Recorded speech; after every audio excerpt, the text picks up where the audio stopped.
So hello my dear friends, welcome to H Plus Academy. H Plus Academy ના digital platform પર હું હિતેશ ચૌહાણ તમારું બધાનું હાર્દિક સ્વાગત કરું છું. ચાલો આજે આપણે ચર્ચા કરવાના છે રોડ સેફ્ટીના 600+ પ્રશ્નોના ભાગ નંબર 14ની. બરાબર છે, ભાગ નંબર 14 સુધી પહોંચ્યા છે. આપણે સ્ક્રીન ઉપર તમે જોઈ શકો છો. બરાબર છે, રોડ સેફ્ટી જે છે તમારા માટે 10 માર્કનું છે. આજે 28/11/2024 તારીખ છે. દરરોજ જે છે 7:30 જે છે આપણે તમારી માટે લેક્ચર મૂકતા હોઈએ છીએ. બરાબર છે, એટલે ચેનલ પર ન હોય તો ચેનલને સબસ્ક્રાઇબ કરી દેવી. 40+ ભાગ જે છે હું તમારી સમક્ષ મૂકવાનો છું. જોઈ લઈએ 40+ ભાગ વિશે, એટલે કે જે સિરીઝ છે એના વિશેની સંપૂર્ણ માહિતી.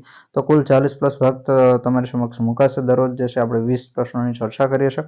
પરીક્ષા માટે જે છે તમારા માટે ખૂબ જ ઉપયોગી પ્રશ્નો છે અને 10 માર્કનો રોડ સેફ્ટી છે.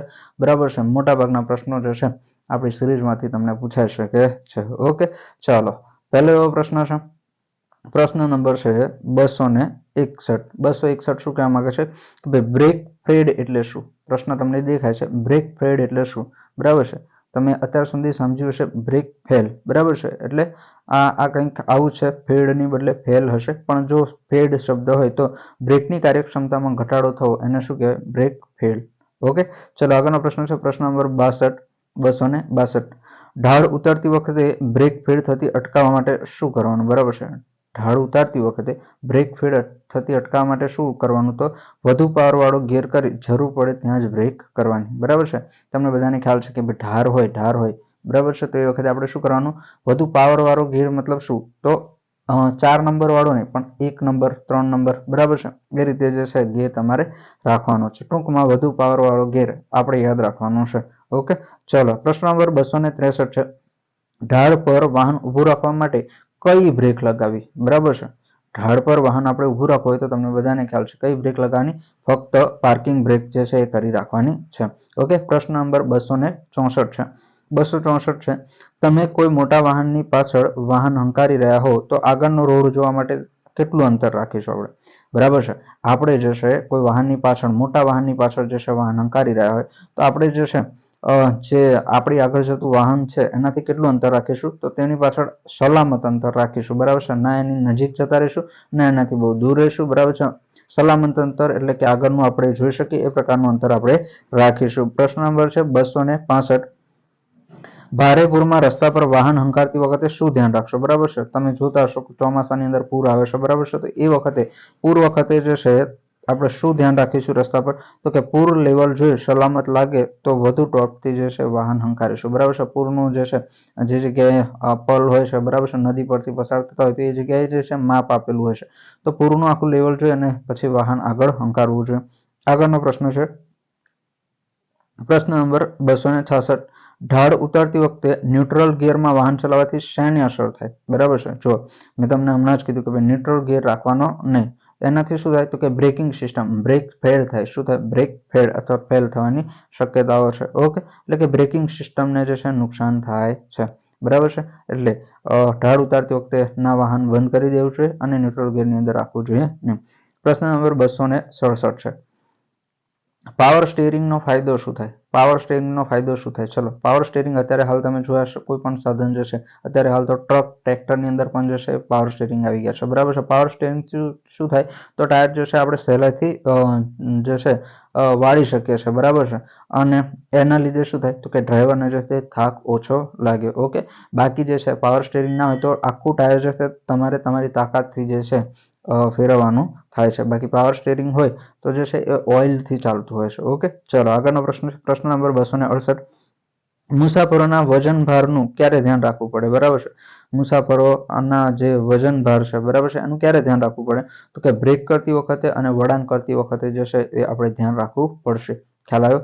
બરાબર છે, આપણી પાછળ બેઠેલા જે મુસાફર છે બરાબર છે એનું વજન જે છે એનું ખાસ ધ્યાન રાખવાનું ક્યારે? તો કે વળાંક વળતી વખતે અને બ્રેક કરતી વખતે. બરાબર છે, ચલો પ્રશ્ન નંબર 269 છે.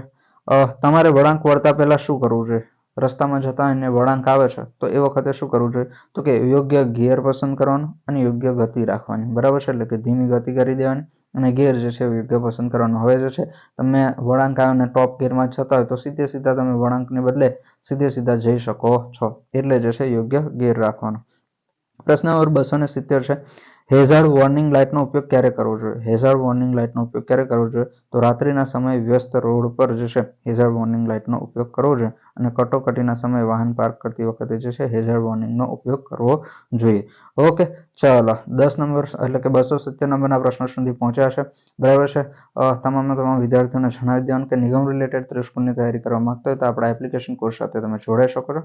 કોર્સની જે છે તમામ માહિતી તમને ડિસ્પ્લે પર દેખાય છે. બરાબર છે. શું છે તો કે રોડ સેફ્ટી 10 ગુણનું તમને શીખવવામાં આવશે. નિગમ રિલેટેડ માહિતી, લગેજ ભાડાના દાખલા 10 ગુણના શીખવવામાં આવશે. બરાબર છે. પછી જે છે મોટર વ્હીકલ એક્ટ, કંડક્ટરની ફરજો, પ્રાથમિક સારવાર, આ બધું જે છે તમને સારી રીતે શીખવવામાં આવશે. જો તમારે જોડાવવું હોય તો આ પ્રકારના લોગાવાળી જે છે તમને ઉપર લોગો દેખાય છે. બરાબર છે. એ પ્રકારના લોગાવાળી એપ્લિકેશન આપણી છે. તમે પ્લે સ્ટોર પર જઈ અને સર્ચ કરશો H+ એકેડમી તો તમને મળી જશે. આ સિવાય ડિસ્ક્રિપ્શનની અંદર લિંક આપેલી છે. બરાબર છે. મેં ટેલિગ્રામ ચેનલની અંદર ટેલિગ્રામ ચેનલ, વોટ્સઅપ ચેનલ બધાની લિંક જે છે ડિસ્ક્રિપ્શનની અંદર મૂકેલી છે. તમામ જગ્યાએ જે છે ઝડપથી જોઈન થઈ જાઓ. આ સિવાય કોઈ પ્રશ્ન હોય તો 6353020495 પર તમે સંપર્ક કરી શકો છો. ઓકે, ખ્યાલ આવ્યો ભાઈ? ઓકે, વધી આગળ. પ્રશ્ન નંબર છે 271. પ્રશ્ન નંબર છે 271. ચલો, આગળનો પ્રશ્ન શું કહેવા માંગે છે કે ભાઈ જો તમારું વાહન અકસ્માતમાં સંડોવાય તો તમે શું કરશો? તમારું વાહન જે છે અકસ્માતની અંદર સંડોવાય તો તમે શું કરશો? બરાબર છે. તો કે અકસ્માતના સ્થળે ઊભા રહી ઘાયલને શક્ય તેટલી મદદ કરીશું. બરાબર છે. ભાગી જવાનું નહીં. બરાબર છે. ક્યારે ભાગી જવાનું? ભાગી જવા માટે મોટર વ્હીકલ એક્ટની અંદર તમને કીધેલું છે કે ભાઈ ટોળાનો રોષ હોય એ વખતે જે છે પછી ઊભું નહીં રહેવાનું, એ વખતે ભાગી જવાનું. ઓકે, ચલો. તો અકસ્માતના સ્થળે ઊભા રહી ઘાયલને શક્ય તેટલી મદદ કરી અને નજીકના પોલીસ સ્ટેશનમાં જાણ કરવાની રહેશે. ઓકે, ચલો, આગળનો પ્રશ્ન છે પ્રશ્ન નંબર 272 છે. તમે પાર્ક કરેલ વાહન સાથે તમારું વાહન અથડાયું છે. તમે પાર્ક કરેલ વાહન સાથે તમારું વાહન અથડાયું છે અને તેના માલિકની ઓળખ મળી નથી તો તમે શું કરશો? પાર્ક કરેલા વાહન સાથે તમારું વાહન તમે અથડાયું છે. બરાબર છે. એના માલિકની ઓળખ મળી નથી તો તમે શું કરશો? અકસ્માત થયાના 24 કલાકમાં જે તે જગ્યાના હુકુમ ક્ષેત્રમાં આવતા પોલીસ સ્ટેશનમાં આપણે જાણ કરીશું. બરાબર છે. તમે વાહન લઈને જાઓ છો, પાર્ક કરેલા વાહનને તમે ઠોક્યું છે. બરાબર છે. ત્યાં કોઈ માલિકની જાણ નથી તમને તો તમારે જે છે પોલીસ સ્ટેશનમાં જાણ કરવાની છે. ઓકે, ચલો, આગળનો પ્રશ્ન છે પ્રશ્ન નંબર 273 છે. વાહન હંકારતી વખતે તમારા વાહનના આગળના ટાયર ફાટી ગયા છે તો તમે શું કરશો? વાહન હંકારતી વખતે તમારું વાહનનું આગળનું ટાયર ફાટી ગયું, તમે શું કરશો? તો સ્ટીયરિંગ પરની પકડ મજબૂત રાખવાની. બરાબર છે. જો મજબૂતથી જે છે એ તમારું જે છે સ્ટીયરિંગ જે છે એને પકડીશું. બરાબર છે. અને સલામત રીતે જે છે બ્રેક કરવાનો પ્રયત્ન કરશે. રાત્રિના સમયે વાહન હંકારતી વખતે કેવા કલરના કપડાં પહેરવા જોઈએ? બરાબર છે. મહત્વનો પ્રશ્ન. આ પ્રશ્ન જે છે આપણે ટેલિગ્રામ ચેનલની અંદર નાખેલો. બરાબર છે. મોટા ભાગનાને જે છે આવડ્યો ન હતો. બરાબર છે. તો કેવા કપડાં પહેરવા જોઈએ? રાત્રિના સમયે વાહન હંકારતી વખતે કેવા કલરના કપડાં પહેરવા જોઈએ જેથી બીજા વ્યક્તિને આપણે દેખાઈ શકીએ? તો રંગીન અથવા ચળકતા જે છે કપડાં પહેરવા જોઈએ. બરાબર છે. કેવા? રંગીન. બરાબર છે. કોઈ કહેતું હતું સફેદ, કોઈ કહેતું હતું પીળો. બરાબર છે. પણ કેવા આપણે પહેરવાના? રંગીન. ઓકે, અથવા ચળકતા. પ્રશ્ન નંબર છે 275. પાર્કિંગ કરીને જમણી બાજુનો દરવાજો ખોલતા પહેલા શું ધ્યાન રાખવું? પાર્કિંગ કર્યા પછી જમણી બાજુનો દરવાજો ખોલતા પહેલા શું ધ્યાન રાખવું? ખાતરી કરી લો કે કોઈ વાહન તો આવતું નથી. બરાબર છે.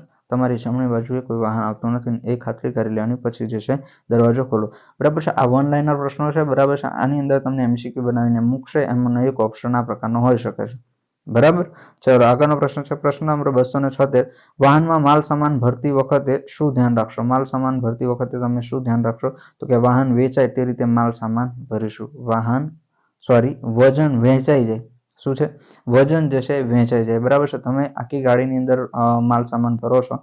બરાબર છે. તો વજન જે છે એક સરખું આવશે. જ્યારે એની જગ્યાએ તમે માત્ર વાહનના પાછળના ભાગે જ વજન વધુ ભરી દો છો તો શું થઈ જાય? વાહન જે છે આગળથી ઊંચું થઈ શકે છે. બરાબર છે. ઓકે, એટલે જે છે વજન જે છે સમાન રીતે વહેંચાય એ રીતે તમારે પ્રયત્ન કરવાના છે.